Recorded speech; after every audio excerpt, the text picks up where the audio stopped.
안녕하세요. 저는 일묵이라고 합니다.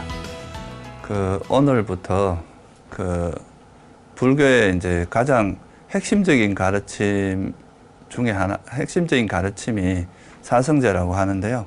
그 사성제에 대해서 좀 간략하게 좀 살펴보고자 합니다.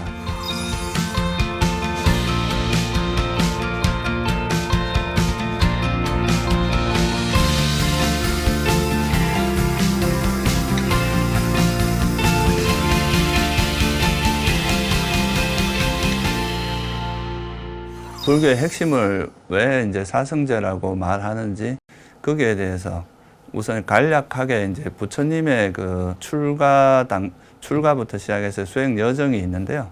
그거를 간단히 이제 좀 살펴보면 출가 동기 자체도 이제 생로병사의 괴로움에서 벗어나고자 하는 게 첫 번째 목적이었고요. 생명체가 이 세상에 태어나서 왜 그러니까 이렇게 여러 가지로 괴로움을 겪고 그런 늙고 병들어 죽을 수밖에 없느냐, 거기에 대한 의문을 가지시고 그거에 대해 그런 생로병사에서 벗어나기 위해서 일단 출가를 하신 게 첫 번째 출가의 동기라고 할 수가 있겠죠. 출가를 하신 다음에는 이제 당신이 그 여러 가지 수행을 하시면서 당신이 깨달음을 얻은 다음에 이제 당신이 법문을 많이 45년간 법문을 하셨는데 그 법문을 하신 그 핵심, 그러니까 나의 가르침, 외도들이나 다른 사람들이 와서 부처님 당신은 무엇을 가르칩니까? 라고 물었을 때 나의 가르침은 한마디로 괴로움과 괴로움의 소멸에 대한 가르침이다. 이렇게 이제 말씀하신 게 있고요. 그리고 또 이제 우리가 불교 역사적으로 보면 우리나라에는 지금 뭐 초기 불교, 또 선불교, 대성불교 이런 다양한 불교들이 이제 티베트 불교까지 다양한 불교들이 이제 공존하고 있는데요. 그런 수많은 이제 가르침들이 있기 때문에 거기서 또 도대체 이 불교가 뭐가 부처님의 가르침의 핵심이냐 이런 거를 알기가 좀 어려운 시대이기도 해요. 그래서 그런 때 이 많은 이제 다양한 전통들 속에서도 공통적으로 들어있는 가르침, 그게 뭐냐라는 것을 살펴보면 그 모든 이제 다양한 불교 속에서도 공통적으로 들어있는 건 다 사성제는 어느 전통에서도 다 이제 설해져 있는 가르침이고, 그래서 우리가 이런 여러 가지 이제 부처님의 출가 동기, 그리고 부처님께서 항상 이제 깨닫고 나서도 법문하신 내용, 이런 것들을 공통적으로 취합을 해보면 부처님께서 이제 관심이 있으셨던 거는 이제 괴로움과 그 괴로움의 소멸에 대한, 그러니까 괴로움에서 어떻게 하면 완전히 벗어나서 완전한 행복을 실현할 것인가 하는 거기에 대해서 이제 주로 관심이 있으셨기 때문에 그 내용에 포커스를 맞춰서 설해진 가르침이 바로 이제 사성제입니다. 사성제는 그러니까 괴로움, 한마디로 사성제를 다른 말로 하면 괴로움과 괴로움의 소멸에 대한 가르침이다. 이렇게 이제 설명을 하죠. 이 괴로움에서 벗어나기 위해서는 제일 먼저 알아야 될 게 뭐냐 하면 괴로움이 뭔지, 그 다음에 행복이 뭔지를 정확히 알아야 되거든요. 사람들이 괴로움에서 벗어나고 싶어 하지만 괴로움에서 잘 벗어나지 못한 이유는 괴로움과 행복에 대한 이해가 왜곡되어 있을 때 그럴 수 있거든요. 만약에 괴로움을 행복으로 알고 행복을 괴로움으로 안다면 아무리 노력을 해도 자기가 원하는 걸 이룰 수가 없겠죠. 그죠? 그래서 먼저 이 괴로움이라는 것이 뭐고 행복이 뭐다라는 것을 이해하는 것이 어떻게 보면 이제 불교의 시작이라고도 할 수 있고, 그거를 이제 체계적으로 설명한 게 사성제다 이렇게 말할 수도 있기 때문에요. 먼저 제일 쉬운 내용으로서 우리가 보통 괴로움과 행복이라고 말하는 거에 정의를 좀 먼저 살펴볼 필요가 있을 것 같아요. 그래서 이제 먼저 세속에서 일반적으로 이제 받아들이는 그런 괴로움과 행복에 대한 의미가 뭔지를 먼저 살펴보고, 그러면 그런 세속에서 이제 이해하는 괴로움과 행복과 부처님이 이제 깨달음을 얻고 나서 그 세속적으로 받아들이고 있는 그런 괴로움과 행복을 어떻게 이해하셨는가. 그러니까 일반적인 사람들의 시선과 또 부처님, 그러니까 깨달음을 얻은 그 붓다의 관점을 비교를 해보면 그 우리가 이제 괴로움과 행복에 대해서 제대로 알고 있는지 또는 왜곡되어 있는지 이런 거를 좀 알 수가 있겠죠. 그래서 먼저 이런 괴로움과 행복에 대한 정의를 세속적인 기준과 이제 부처님 깨달음을 얻은 이제 그런 깨달은 자의 기준, 붓다의 기준에 따라서 한번 살펴보도록 하겠습니다. 괴로움과 행복이라고 말하는 것은 다소 좀 감정적인 영역이기도 하거든요. 그러니까 내가 뭔가 어떤 상황에 접했을 때 그것에 만족스럽고 행복하게 느끼면 그걸 난 행복하다 이렇게 이야기를 하고, 또 내가 뭔가 불만스럽고 되게 괴롭고 이러면 그걸 괴롭다고 이제 보통 이야기를 하는데, 이거를 이제 불교에서는 이렇게 감정적으로 뭔가 어떤 상황이나 대상을 만났을 때 거기에 대해서 이렇게 뭔가 일어나는 감정적인 그런 아주 원초적인 감정을 느낌이라고 표현을 합니다. 그러니까 빨리어는 웨다나라고 하는데요. 이게 이제 중국에서는 느낄 숫자로 번역을 했죠. 그래서 이 느낌이라고 이야기를 하는데, 이 느낌은 크게 나누면 이제 한 3가지 정도로 나눌 수 있어요. 그 불교 경전에서도 이걸 3가지로 나누는데, 하나는 우리가 그 상황에 대해서 만족스럽고 마음에 들고 이런 좋은, 그걸 우리가 행복한 느낌이라고 하죠. 행복하다 이렇게 느끼는 게 있고, 또 그런데 뭔가 불만스럽고 마음에 들지도 않고 되게 괴롭다 이런 거는 이제 괴로운 느낌이라고 표현을 합니다. 그래서 이건 이제 우리가 보통 이제 많이 쓰는 말이 두카, 빨리에서는 두카라고 하는데요. 그 두카라는 건 괴로운 두카 웨다나는 괴로운 느낌을 이야기하는 거고, 이제 수카, 행복한 느낌은 이제 수카 웨다나라고 이야기를 합니다. 그래서 이제 행복한 느낌과 괴로운 느낌이 있는데, 이거의 중간, 그러니까 행복하지도 않고 괴롭지도 않고 그저 그래요. 그러니까 이거에 대해서 그런 느낌을 우리가 뭐 평온한 느낌이라고 그렇게 표현을 합니다. 그래서 우리가 불교적으로 바라보는 것은 행복한 느낌, 괴로운 느낌, 평온한 느낌 이렇게 3가지로 분류를 하는데요. 제가 여기서는 좀 설명을 좀 이렇게 좀 쉽게 하기 위해서, 평온한 느낌 같은 경우는 어떤 면에서는 괴롭지도 않고 즐겁지도 않은 이 느낌은 그냥 좀 어떻게 보면 담담한 그런 감정이기 때문에 이것도 일종의 행복한 느낌에 포함을 할 수 있습니다. 경전에 보면 이 평온한 느낌은 평온한 느낌도 수성한 즐거움이다 이런 식으로 표현한 게 있어요. 그래서 이 평온한 느낌과 행복에 포함을 시켜서 그냥 괴로움과 행복으로 딱 양쪽으로 대비를 해서 설명하는 게 좀 더 쉬울 것 같아서, 평온한 느낌은 행복한 느낌에 포함을 해서 제가 말씀을 드리도록 하면, 그래서 2가지, 이제 괴로운 느낌이 일어났을 때 이제 우리가 보통 경험하는 것은 괴로운 느낌과 행복한 느낌 이렇게 크게 2가지로 분류를 할 수 있습니다. 그래서 보통 이제 세속에서는 이런 괴로운 느낌이 일어나면 괴롭다고 이야기를 해요. 괴로운 감정이 일어났을 때. 그리고 또 행복한 느낌이 일어나면 그거를 이제 행복이라고 이야기를 하는데, 일반적으로 사람들이 행복하다, 괴롭다 느끼는 거는 바로 이 괴로운 느낌, 이제 행복한 느낌을 이야기한다는 겁니다. 먼저 그러면 괴로운 느낌에 대해서 조금 먼저 살펴보면, 우리가 괴로운 느낌에는 크게 나누면 2가지가 있습니다. 하나는 육체적인 괴로운 느낌이 있고요. 하나는 정신적인 괴로운 느낌이 있습니다. 여러분들이 예를 들어서 뭐 뾰족한 거에 찔렸어요. 또는 요즘 뭐 병에 걸렸거나 거기서 오는 통증, 그걸로 인해서 오는 괴로움들, 이런 건 육체적인 괴로움입니다. 또 치과에 갔을 때 막 이렇게 그 치료를 받으면서 오는 그런 아주 불쾌한 자극들 있잖아요. 그런 것도 괴로운 느낌입니다. 근데 그거에서 끝나는 게 아니잖아요, 보통은. 그죠? 그런 육체적인 그런 안 좋은 자극이 오면은 그 자극에서 끝나는 게 아니라 그거를 싫어하는 또 마음이 일어나죠. 그죠? 이거 없었으면 좋겠다. 이거 싫다. 이런 게 있는데, 그렇게 그 원치 않는 자극에 대해서 싫어하는 그런 마음을 우리가 뭐라고 하냐면 정신적인 괴로운 느낌이라고 합니다. 그런 거는 정신적인 부분이잖아요. 그죠?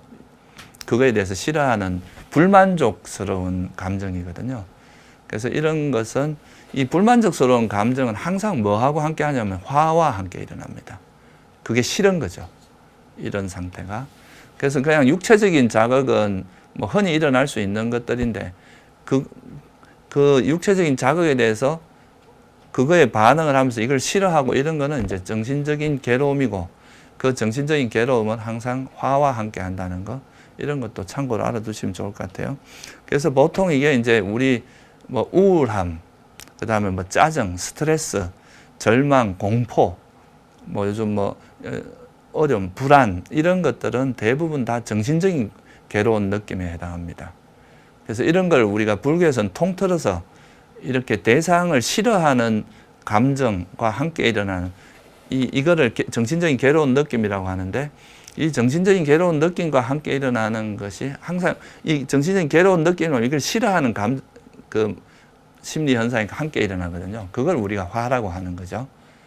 그래서 보통 우리가 살면서 제일 많이 경험하는 것 중에 하나가 바로 이 화입니다. 정신적인 괴로운, 불만족스러운 그런 그래서 이런 것들을 경험할 때 이제 보통 우리가 괴롭다고 이야기를 하는 거죠. 그래서 괴로움은 그러니까 육체적으로 어떤 자극에 의해서 괴로운 것도 있는가 하면, 그거를 싫어하는, 자기가 원치 않는 대상을 만났을 때 그거에 대해서 막 싫어하는, 감정적으로 일어나는 그런 불만족, 이거를 보통 이제 정신적인 고통, 정신적인 괴로움이라고 이야기를 합니다. 그래서 보통 사람들이 괴로워하는 건 이 두 가지 형태라고 볼 수 있죠. 근데 우리가 이제 이런 정신적인 괴로움을 경험을 하면 보통 어떤 식으로 이제 그거를 탈피하려고 하느냐 하면, 자기가 원하는 대상을 즐기는 그런 즐김으로써 거기서 일어나는 행복으로 탈출을 하려고 하는데, 그게 바로 행복한 느낌을 찾는 거죠. 뭔가 자기가 쉽게 얻을 수 있는 행복한 느낌. 그래서 이 행복한 느낌은 괴로운 느낌과 반대로 현 상태에 대한 만족하는 것, 그거를 좋아하고 만족하는, 이거를 이제 행복한 느낌이라고 합니다. 근데 이 행복한 느낌도 이제 대표적인 거는 감각적 욕망을 통한 행복이 있고요. 또 하나는 그거로부터 벗어나면서 오는 행복, 두 가지가 있습니다. 행복에는. 그러니까 제일 뭐 우리가 일상적으로 느끼는 행복은 그거겠죠. 뭐 보고 싶은 거 보고, 그죠? 듣고 싶은 거 듣고, 듣고 싶은 어떤 소리를 듣는 거, 뭐 음악이라든가 이런. 그리고 또 이제 맛있는 음식을 먹는 거. 그리고 또 원하는 냄새, 뭐 향수라든가 이런 원하는 냄새를 맡고, 또 몸에 좋은 감촉을 느끼는 거, 이런 게 이제 대표적입니다. 그게 좀 더 커진 게 오욕락이라고 하는 거죠. 뭐 맛있는 거 먹고, 그 다음에 성욕, 식욕, 그 다음에 돈에 대한 재물욕, 그 다음에 뭐 수면욕, 그리고 이 명예, 이런 여러 가지 이제 우리가 원하는 대상을 얻으면, 자기가 원하는 걸 성취하거나 원하는 대상을 얻었을 때 오는 행복이 있잖아요. 그런 거를 불교에서는 한마디로 이제 감각적 욕망의 행복이라고 이야기를 합니다. 욕망을 실현하면서 오는 행복이라는 거죠. 자기가 원하는 걸. 그래서 이게 이제 일반적인 행복이고, 그러니까 보통 세속 사람들이 행복이라고 생각하는 거의 대부분은 이 감각적 욕망, 자기 욕망을 충족하면서 오는 이 행복을 이야기합니다. 근데 그래서 보통 세속에서는 이 행복 외에 다른 행복을 잘 모릅니다. 근데 부처님께서는 이 행복에도 두 가지 행복이 있다고 그랬어요. 그 두 가지 행복이 뭐냐 하면, 하나는 이제 이런 욕망을, 자기 욕망을 충족하면서 오는 행복인데, 또 하나는 뭐냐 하면 이 욕망을 그냥 단지 버렸어요. 이 욕망을 적게 하고 내려놓음으로 인해서, 근데도 거기서 오는 되게 큰 행복이 있고, 오히려 이건 더 만족스럽고 더 수준이 높고 고귀한 행복인 거예요. 그래서 이제 이거를 우리가 출리, 그러니까 벗어날 출자에다 이별할 이자, 그러니까 욕망으로부터 벗어나고 이별한다, 이런 출리의 행복이라고 표현하기도 하고, 또는 벗어남의 행복이라고 표현하기도 하는데요. 이게 이제 그 일반 세속에서는 잘 모르는, 그러니까 벗어남의 행복이라고 하죠. 그러니까 부처님께서는 이제 행복엔 두 가지가 있다. 경전에 이렇게 나옵니다. 감각적 욕망의 행복과 벗어남의 행복이 있다. 근데 이 벗어남의 행복이 훨씬 더 뛰어난 행복이다, 이렇게 표현을 하죠. 그러니까 욕망의 행복은 계속 욕망을 충족하고, 되기 때문에 이건 경쟁이 있을 수밖에 없잖아요. 원하는 대상은 다 비슷하니까. 근데 그런 욕망을 내려놓고 욕심을 적게 하면서 오는 그 행복, 그 벗어남의 행복 같은 경우는 예를 들면 이제 제일 대표적인 게 뭐 여러분들이 뭐 기부를 한다거나 어떻게 보면 봉사를 해요.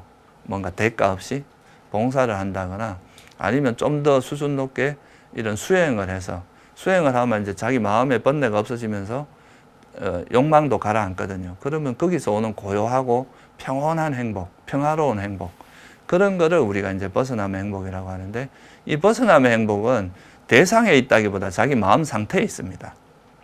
자기 마음에서 있는 그런 번뇌가 버려지면서 오는 그런 행복이기 때문에 그래서 이거는 훨씬 더 수준이 높아요. 훨씬 더 만족도가 높습니다. 우리가 보통 욕망의 크기에 비례해서 만족도는 떨어지거든요. 아무리 욕망이 크면 아무리 뭔가 얻어도 더 많은 걸 원하기 때문에 근데 이제 욕망을 버림으로써 욕망이 적어지면서 오는 그 행복은 만족도가 훨씬 높고 우리 그런 거 있잖아요. 여러분이 뭐 밖에서 신나게 놀다 집에 들어가면 뭔가 허전한 그런 게 있죠. 그죠? 그러니까 놀 때는 신나는데 끝나고 나면 뭔가 텅 빈 것 같고 그 만족스럽지 못한 그런 게 있는데 공허한 그런 걸 느끼잖아요. 근데 뭐 예를 들어서 되게 어려운 분들을 위해서 봉사를 하고 좋은 일을 하고 이렇게 하고 나서 또는 뭐 어디 템플스테이나 이런 데 가서 좋은 명상을 하고 나서 딱 돌아오면 뭔가 마음이 꽉 찬 것 같고 이렇게 편안한 그런 게 있잖아요. 그게 바로 벗어남의 행복입니다. 이거는 욕망이 적어지면 거기에 대해서 만족도는 훨씬 커지거든요. 그래서 그거를 이제 벗어남의 행복이라고 표현을 합니다. 이런 벗어남의 행복 같은 경우는 되게 이제 유용한 그러니까 수행자들이 이런 그 보통 이제 저한테도 그런 질문을 하는 사람들이 있어요. 출가하면 무슨 재미로 사느냐고. 근데 이제 우리가 보통 출가자들은 감각적인 욕망, 행복은 좀 덜 누리게 되잖아요. 그러니까 이제 세속적으로 말하는 그런 행복은 아무래도 적게 뭐 마시고 뭐 술 마시고 뭐 재미있게 놀러 다니고 이런 건 안 하지만 그 고요함을 즐기면서 자기 번뇌를 버리면서 오는 그런 한적하고 고요한 행복. 그 벗어남의 행복이 이런 수행자들을 끌고 가는 동력이기도 하거든요. 이 벗어남의 행복이 있기 때문에 이제 이런 수행의 길이 좀 다소 어렵다고 하더라도 그 어려움을 어려움으로 인식하는 게 아니라 충분히 극복할 수 있는 그런 이제 그러니까 수행자가 그 수행을 잘 할 수 있도록 해주는 그 밑뿌리에는 이 벗어남의 행복이 튼튼하게 받쳐주는 게 있다. 그래서 이 벗어남의 행복은 이제 부처님께서도 개발해야 될 행복이고 고요한 행복이고 또 이 벗어남의 행복이 있기 때문에 우리가 불교 수행을 이런 수행을 할 때 꼭 결과를 얻어서만 아니라 수행하는 그 과정 자체도 즐거울 수 있다, 행복할 수 있다. 그렇게 이야기할 수 있습니다. 그래서 이거를 좀 정리를 해보면 결국 이제 세속에서 말하는 그 괴로움과 행복은 한마디로 세속에서 말하는 괴로움은 괴로운 느낌을 경험하는 걸 이야기한다. 이렇게 표현할 수 있고요. 세속에서 말하는 행복은 행복한 느낌을 경험했을 때 보통 행복이라고 한다. 그 행복한 느낌에는 감각적 욕망을 충족하면서 오는 행복이 있고 욕망을 내려놓음으로써 오는 행복이 있다. 뭐 좀 쉽게 설명하면 소유의 행복이고 무소유의 행복이다 이렇게 비유를 할 수 있습니다. 하나는 그 대상을 얻음으로써 충족하면서 오는 감각적 욕망의 행복, 그리고 욕망을 내려놓으면서 오는 벗어남의 행복 이렇게 두 가지로 나눌 수 있습니다. 이게 이제 일반적으로 생각하는 그런 괴로움과 행복에 대한 정의인데요. 그런데 이제 부처님께서는 이렇게 깨달음을 얻고 나서 이렇게 다시 당신이 살아오면서 경험했던 걸 돌아보겠죠. 그래서 이제 부처님께서 말씀하시는 괴로움과 행복의 정의, 이거는 세속에서 말하는 이런 괴로움과 행복의 정의와 조금 다릅니다. 그거를 이제 좀 살펴보면 좋을 것 같은데요. 그러니까 부처님께서는 일시적으로 행복한 거, 이걸 행복이라고 생각 안 합니다. 우리가 지금 예를 들어서 이 생에 태어나서 좀 좋은 가정에서 이제 경제적으로도 어느 정도 여유가 있고 충분히 행복하게 살면 사람들은 충분히 행복하다 이렇게 생각할 수도 있는데 부처님께서는 이 행복에 대한 정의가 뭐냐 하면 괴로움의 완전한 소멸이에요. 그러니까 일시적으로 행복한 게 아니라 괴로움의 완전한 소멸이다 이거죠. 그래서 그 사성제를 이야기할 때도 괴로움과 괴로움의 소멸이라는 표현을 씁니다. 이거는 그 단순히 일시적으로 행복한 거를 설명하는 게 아니라 괴로움이 완전히 이제 다시 일어날 가능성조차도 완전히 없어진 그런 상태를 행복이라고 보신 거죠. 그러니까 기준이 되게 높은 거죠. 보통 사람들의 기준에 비해서는. 이 괴로움이 지금 여러분들이 설사 행복하다 하더라도 갑자기 무슨 또 안 좋은 일이 생겨서 다시 또 괴로움이 일어날 수도 있잖아요. 그죠? 그런 거는 우리가 일시적인 거기 때문에 이런 걸 우리가 행복이라고 말할 수는 없다. 그래서 괴로움이 다시 일어날 가능성이 조금이라도 있으면 그거는 행복이라고 보지 않고 괴로움으로 보신 거죠. 그래서 그 기준을 먼저 이해를 해야 불교에서 말하는 이제 우리가 보통 여러분도 많이 들어보셨겠지만 괴로움의 성스러운 진리, 고성제라는 게 그 괴로움의 성스러운 진리라는 표현이잖아요.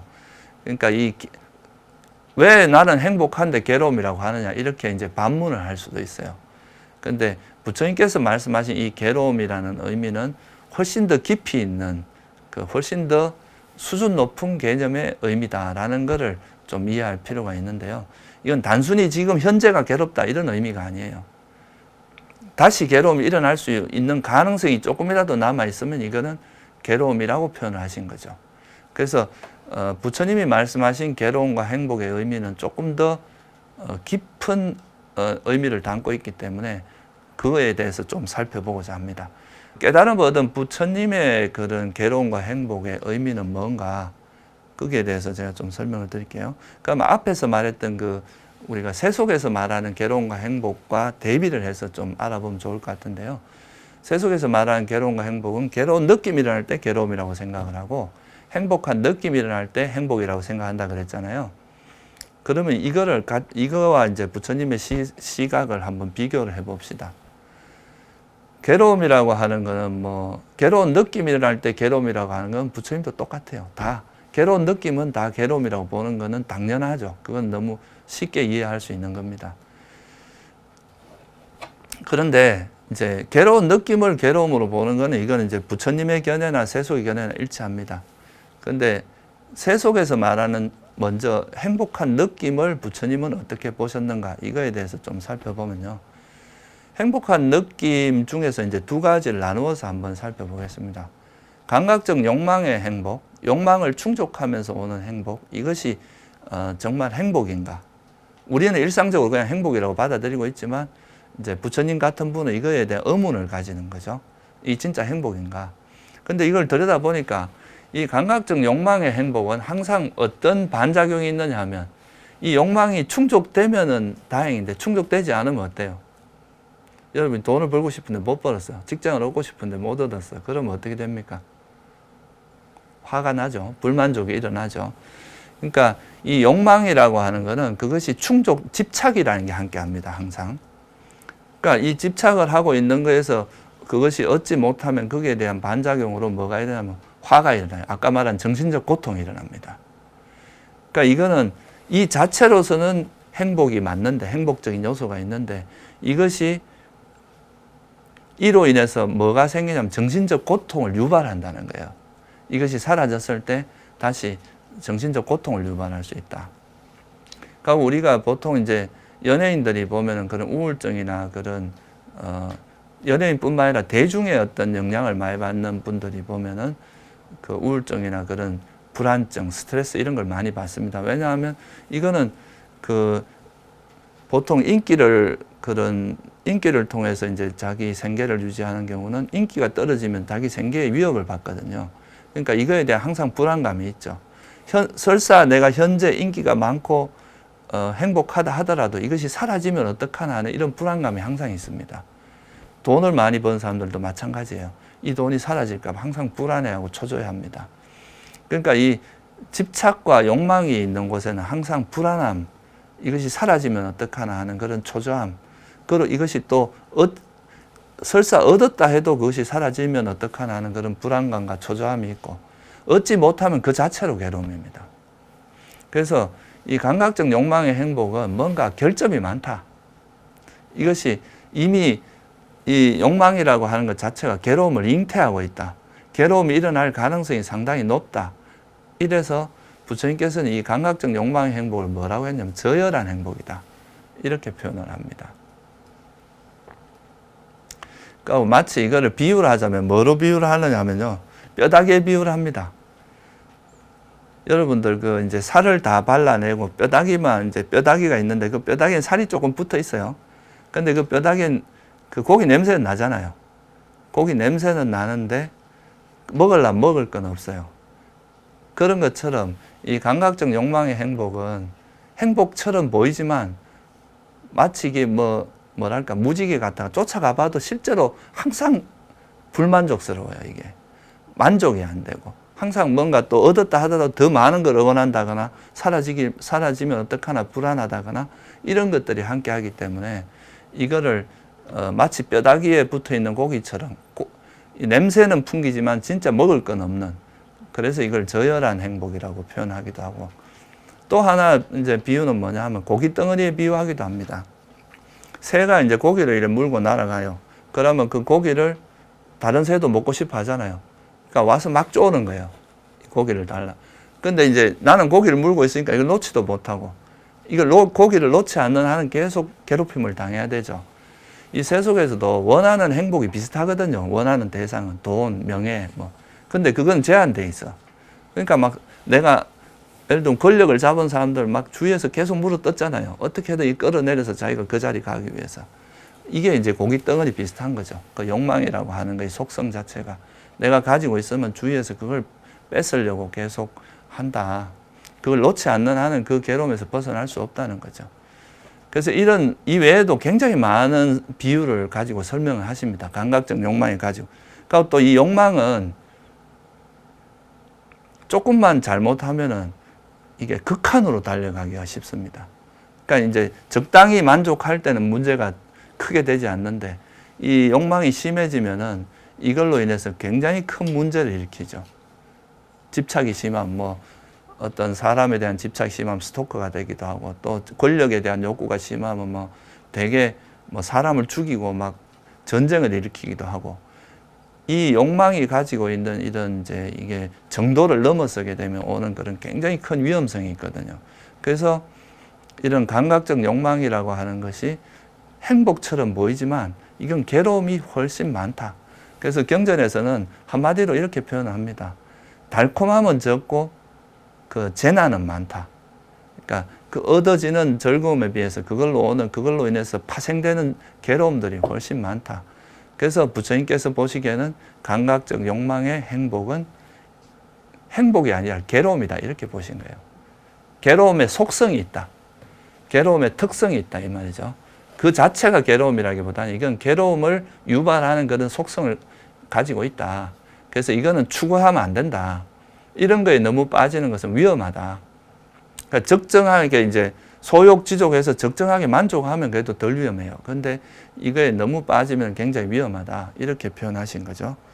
그래서 이 감각적 욕망의 행복도 역시 괴로움이다. 이렇게 표현한 겁니다. 그러면 여기서 한 걸음 더 나아가서 벗어남의 행복이라고 하는 것도 우리가 그 괴로움이라고, 벗어남의 행복에 대해서는 그러면 어떻게 이해를 해야 되느냐. 그러니까 벗어남의 행복이라고 하는 것은 감각적 욕망의 행복에 비해서는 훨씬 질이 높아요. 그러니까 이거는 또 수행하는 데 있어서도 굉장히 도움이 많이 됩니다. 이 벗어남의 행복을 기반으로 해서 우리가 수행을 함으로써 보통은 수행이 힘들 거라고 생각을 하지만 이 벗어남의 행복이 이렇게 함께 하기 때문에 그 힘든 거를 모르고 수행을 할 수가 있거든요. 그래서 이제 이 벗어남의 행복은 그 감각적 욕망의 행복에 비해서는 훨씬 더 수성한 행복이고, 또 이거는 잘 활용을 하면 그 벗어남의 행복의 대표적인 것이 뭐냐 하면은 그 삼매의 행복이거든요. 그래서 이 삼매, 우리가 이제 어떤 상태에 집중했을 때 그러니까 우리가 불교에서 말하는 그런 예를 들어서 호흡 수행이나 이런 걸 통해서 고요하게 됐을 때 거기서 일어나는 그 행복이 있잖아요. 그런 삼매의 행복이나 선정의 행복이 이제 벗어남의 행복의 대표적인 건데, 그런 마음 상태는 탐욕과 성냄이 없어진, 버려진 상태이기 때문에 이런 마음 상태는 굉장히 깨끗하고 청정합니다. 여기엔 때가 묻어 있는 상태거든요. 그러니까 이제 이런 마음 상태에서는 우리가 세상을 바라보면은 굉장히 명료하게, 그러니까 세상을 있는 그대로 볼 수 있는 그런 이제 마음 상태가 됩니다. 그래서 그런 상태를 바탕으로 해서 지혜가, 그러니까 이 세상에 대해서 명확하게 이해하는 그런 통찰력이 생기게 되는 거죠. 그래서 이러기 때문에 그런 통찰력을 바탕으로 해서 우리가 소위 말해 진리를 깨닫고 괴로움을 소멸할 수 있기 때문에 이 벗어남의 행복이라고 하는 것은 그 수행에서 굉장히 중요한 수단입니다. 그래서 이 벗어남의 행복을 기반으로 해서 수행하는 것을 이제 우리가 중도 수행이라고 하거든요. 감각적 욕망에도 빠지지 않고, 왜냐하면 감각적 욕망에서 벗어났으니까.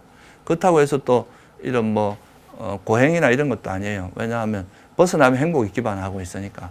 그래서 이런 식으로 수행하는 것을 우리가 이제 중도 수행이라고 하고, 그걸 팔정도라고 하는데 이건 나중에 제가 또 자세히 설명을 드리겠습니다.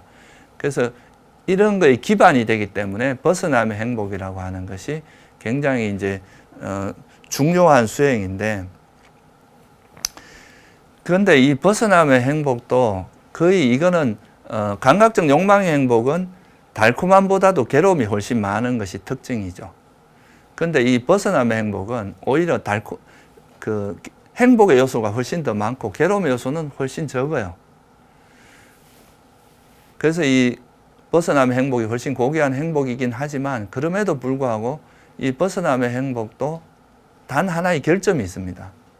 그게 뭐냐 하면 영원하지 않다는 거예요. 이 벗어남의 행복을 경험했다고 해서 이게 영원하고 다시는 이게 이제 이 상태가 영원히 지속된다면 그걸 진정한 행복이라고 할 수 있는데, 이 벗어남의 행복조차도 결국은 이게 가지고 있는 속성 자체가 영원하지 않다는 거예요. 이게 이제 유일한 단점입니다. 그래서 여러분이 예를 들어서 선정을 얻었다 해서 이 선정이 영원한 게 아니라, 이게 또 선정을 딱 얻었다 하더라도 또 게을러 가지고 수행을 좀 소홀히 하다 보면 다시 또 이게 서서히 마음이 어지러워지고 나중에 결국은 선정이 사라지는 이런 또 일이 생기거든요.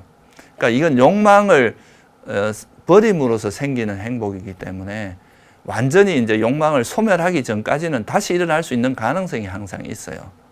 그래서 이런 벗어남의 행복을 조차도 이걸 완전한 행복이라고 할 수는 없고, 이게 이제 벗어남의 행복 자체만 해도 상당히 수준이 높은 행복이긴 하지만 부처님의 관점에서 보면 이것도 아직은 완전하진 않다.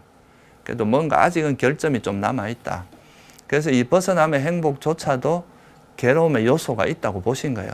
그래서 이걸 경전에서 뭐라고 본 거냐면 이것도 형성되었다. 조건에서 만들어진 것이기 때문에 우리가 의도적으로 노력을 해서 이루어진 상태이기 때문에 이것도 이제 결국은 사라질 수 있고, 한마디로 말하면 변하기 마련이다. 이건 이제 소멸하기 마련인 것이다. 그래서 무상하다. 변하지 않다. 무상하다만 영원하지 않다 이 말이거든요. 그래서 영원하지 않음으로써 인해서 오는 영원하지 않다는 건 뭐냐면 불확실하다는 걸 의미하잖아요. 그러니까 현재 행복이지만 이것도 꽤 오랜 시간 지속될 수 있지만 이것이 또 언젠가는 어떻다는 거예요. 다시 괴로움으로 바뀔 수 있다는 뜻이거든요. 그래서 이거를 부처님께서는 이 벗어남의 행복은 굉장히 유용한 행복이긴 하지만 이거를 행복이라고 보진 않았어요. 그래서 선정도 이제 완전한 열반이나 깨달음의 선정을 얻은 그 상태를 외도에서는 이걸 열반으로 보는 사람들도 있거든요. 그런데 불교에서는 이것도 역시 아주 미세한 단점은 있다. 그래서 이것도 벗어남의 행복도 본질적인 괴로움으로 인식을 한 겁니다. 통찰을 하신 거죠. 그래서 이 벗어남의 행복조차도 괴로움의 속성이 있다. 이렇게 보셨기 때문에 그러면 결론적으로 보면 어떠냐 하면 세속에서 행복이라고 하는 것은 행복한 느낌이나 좀 더 이제 수준이 높은 사람은 벗어남의 행복을 경험하는 건데, 이 두 가지를 세속에서는 행복이라고 보지만 부처님께서는 어떻게 보셨다는 거예요? 괴로움으로 봤다는 거죠. 그래서 이것이 괴로움으로 봤기 때문에 그래서 결론적으로 말하면 행복한 느낌조차도 괴로움이다 이렇게 보신 거예요. 그러니까 괴로운 느낌이 괴로움인 건 너무 당연한 이야기인데 행복한 느낌조차도 이 괴로움의 속성이 아직은 남아있다. 감각적 욕망 행복은 많이 남아있고 벗어남의 행복은 그래도 아직 미세하지만 그 괴로움의 요소가 남아있다. 이렇게 봤기 때문에 한마디로 그래서 이걸 경전에서 어떻게 표현하느냐 하면요. 느낌 자체가 괴로움이 느껴진 것은 그 무엇이나 괴로움의 속성이 있다. 이렇게 표현한 겁니다. 그러니까 우리가 느낌이라는 것 자체가 아무리 행복한 느낌이라도 이것이 영원하거나 이것이 완전한 게 아니기 때문에 다시 또 괴로운 느낌으로 돌아갈 수 있는 그런 반작용을 항상 가지고 있기 때문에 이 자체를 우리가 행복이라고 볼 수는 없다. 이게 이제 부처님의 통찰입니다. 그래서 느낌이라는 것은 전부 괴로움이다. 이렇게 이제 괴로움의 속성이 있다. 이렇게 보신 거죠. 그러면 이렇게 이해를 하면 우리가 너무 허무한 거 아니냐 이렇게 생각할 수 있는데 그건 아닙니다. 이 괴로운 우리가 행복한 느낌에는 보통 이제 우리가 어떻게 하냐면 여러분이 행복한 느낌을 경험하면 그게 뭐가 일어나면 집착이 일어나죠. 이걸 계속 유지하고 싶은 집착이 일어납니다. 괴로운 느낌을 경험하면 어떻게 해요? 싫어하는 보통 화하고 같이 일어나기 쉽습니다. 근데 이 행복한 느낌이나 괴로운 느낌이 다 괴로움의 속성이고 이건 변하기 마련인 것이고 이것 자체가 괴로움이고 내 것이 그렇다고 이해를 하게 되면 여기에 대해서 우리가 어떻게 하냐면 느끼지만 거기에 매이지 않게 되는 거죠. 그 느낌을 경험하더라도 그거에 집착하거나 싫어하지 않을 수 있는 그런 지혜가 생길 수 있습니다. 이걸 만약에 이렇게 괴로움으로 통찰을 한다는 거는 이건 무상하고 괴로움이라고 이해를 하면 이건 뭐 변하기 마련이고 이 자체가 괴로움인 거에 내가 왜 집착을 할 것인가 이렇게 생각을 하면 여러분들이 괴로움을 경험하더라도 거기에 너무 연연하지 않고 행복한 경험을 하더라도 거기에 집착하지 않으면 여기서부터 좀 한 걸음 떨어져서 이 괴로운 느낌이 일어나도록 그냥 지금 현재 조건에서 이런 게 일어나는구나 라고 받아들이고 행복한 느낌이 일어나더라도 이 행복한 느낌도 그냥 거기에 집착하지 않는다면 이 어떤 느낌이 일어나도 거기에 집착을 하지 않고 싫어하지 않는 그런 마음 상태가 개발. 이렇게 된 분이 아란이라고 합니다. 이렇게 되면 이제 느낌에 대해서 전혀 집착을 하지 않으니까 느낌에 대해서 끄달리지 않으면 번뇌가 일어나지 않습니다. 감각적 행복한 느낌에서 탐욕이 일어나고 괴로운 느낌에서 성냄이 발생하기 때문에 이런 거에 연연하지 않는다는 건 이제 우리가 번뇌를 소멸할 수 있기 때문에 그러면 이제 괴로움도 소멸할 수 있게 되고 그러면 이제 그 번뇌가 소멸되니까 이 아라한이 되게 되고요. 아라한이 되면은 더 이상 이제 이런 윤회로부터 계속 윤회를 하면서 또 태어나서 또 괴로움과 행복을 경험하다가 또 죽고 다시 태어나서 괴로움과 행복하다 죽고 이런 과정을 벗어나게 되는 거거든요. 그러면 이제 더 이상 괴로움으로부터 완전히 이제 다시는 이런 윤회로부터 벗어나서 다시는 태어나지 않는 그런 완전한 열반을 실현하게 되는데 그 열반의 실현이 바로 이제 그 열반이 실현되면 느낌이라는 게 더 이상 발생하지 않기 때문에 그게 바로 괴로움의 완전한 소멸이다. 그걸 우리가 열반이라고 이야기한 거죠. 그래서 부처님이 일반적인 세속의 관점에서는 그 느낌을 가지고 이야기하면 정리를 해보면요. 괴로운 느낌을 괴로움으로 보고 행복한 느낌을 행복이라고 보는 것이 세속적인 관점인데 부처님은 행복한 느낌이든 괴로운 느낌은 말할 것도 없고 행복한 느낌조차도 결점이 있다는 거, 불완전하다는 거죠. 그러니까 이거 자체도 괴로움으로 봐야 여기에 우리가 끄달리지 않고 연연하지 않고 이 괴로움으로부터 완전히 벗어날 수 있어 아란이 될 수 있고 그러면 이제 더 이상 여기로부터 끄달리지 않는 완전한 괴로움의 소멸을 실현할 수 있다. 이게 부처님의 시각입니다. 그래서 부처님의 관점에서 보면 느낌 자체가 괴로움이고 느낌이 일어나지 않는 느낌의 소멸 이게 완전한 행복이다. 그 중간 과정은 이제 아란으로서 느낌에 연연하지 않는 상태. 그것이 바로 괴로움의 소멸이다. 이렇게 보신 거죠. 그래서 오늘은 제가 이제 그 괴로움의 괴로움과 행복에 대한 정의, 그러니까 세속에서 말하는 괴로움과 행복이 뭔지, 그 다음에 그 깨달음을 얻은 부처님께서 보시는 괴로움과 행복이 뭔지에 대한 이야기를 말씀드리는데, 여기서 보면 이제 중요한 게 뭐냐면 하나가 왜곡되어 있다는 걸 알 수 있죠. 그죠? 우리가 행복이라고 생각하는 게 부처님께서 보시기에는 불완전한 요소고, 그걸로 인해서 다시 괴로움이 일어날 수 있는 요소가 많기 때문에 그걸 부처님께서는 괴로움으로 보셨다는 거죠. 그래서 이 진리가 나중에 이제 제가 설명을 드리겠지만 바로 괴로움의 성스러운 진리라고 하는 고성제 내용입니다. 그걸 좀 간략하게 표현을 한 거예요. 그래서 이거를 이렇게 바라보면 우리가 이제 살면서 행복할 때라도 행복에 연연하지 않고, 괴로울 때라도 괴로움에 연연하지 않으면서 좀 평온한 마음으로 세상을 살아갈 수 있는 그런 지혜의 토대가 되고요. 그게 깊어지면 어떤 괴로운 느낌이나 어떤 행복한 느낌이라도 그게 전혀 집착을 일으키지 않기 때문에, 그러기 때문에 완전히 그에 대한 그 번뇌를 소멸한 아라한이 될 수 있고, 그러므로서 괴로움을 완전 소멸한 그런 열반을 실현할 수 있는 토대가 된다. 그래서 인식의 전환, 견해의 전환이 되게 중요합니다. 여러분들이 그런 감각적 욕망의 행복을 행복이라고 생각하는 그걸 쫓아갈 수밖에 없잖아요. 그런데 이제 이것이 부처님께서 이 괴로움이 속성이 있다 이렇게 이해를 하면 거기에 설사 우리가 누리더라도 그게 너무 심하게 빠지지 않을 수 있다 이거죠.